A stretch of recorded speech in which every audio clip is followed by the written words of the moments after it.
que vous voyez, ce sont des images captées aujourd'hui alors qu'un homme a traversé une épreuve hors du commun et a évité le pire. Mesdames et messieurs, bonsoir. Imaginez rester coincé près de 3 mètres sous terre pendant plus de 4 heures. C'est ce qui est arrivé à cette personne secourue grâce à une opération majeure mobilisant plus de 50 intervenants. Vincent Poirier était sur place et retrace pour nous les événements. Mon conjoint était assis sur la galerie en avant, puis a entendu le monsieur crier. Jeudi 10h30, les services d'urgence ont été alertés par le conjoint de cette dame. Mon conjoint a traversé l'autre bord pour aller voir qu'est-ce qui se passait, puis il a vu que le mur de sable était tombé sur lui. On parle d'un appel de nature médicale.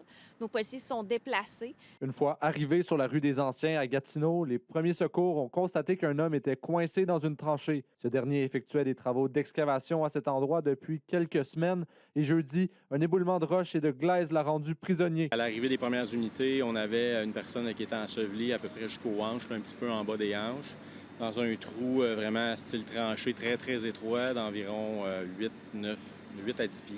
L'accident a mobilisé les services d'urgence de Gatineau, mais aussi les pompiers d'Ottawa. Ce qu'on a fait au début, c'est qu'on a essayé de la sortir de sa fâcheuse position. Malheureusement, là, on était limité en frais d'équipement.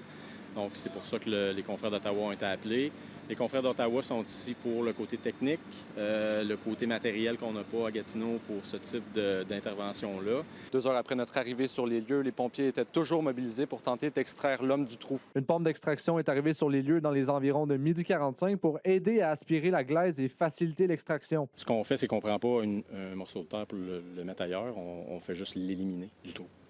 Ça permet de dégager le trou complet. Tout au long de l'intervention, l'homme était conscient, en mesure de parler et de boire. C'est finalement à 14h14 que les pompiers ont réussi à extraire l'homme du trou, près de 4 heures après le début de l'incident. La personne était consciente. On l'a vu bouger, on lui a parlé, donc a été pris en charge rapidement par les ambulanciers, puis transporté au centre hospitalier. Danny Fortin a bon espoir pour le rétablissement de l'homme, malgré une perte prolongée de circulation sanguine dans ses jambes. Il ajoute que cet événement rappelle l'importance de sécuriser adéquatement les tranchées lors de travaux.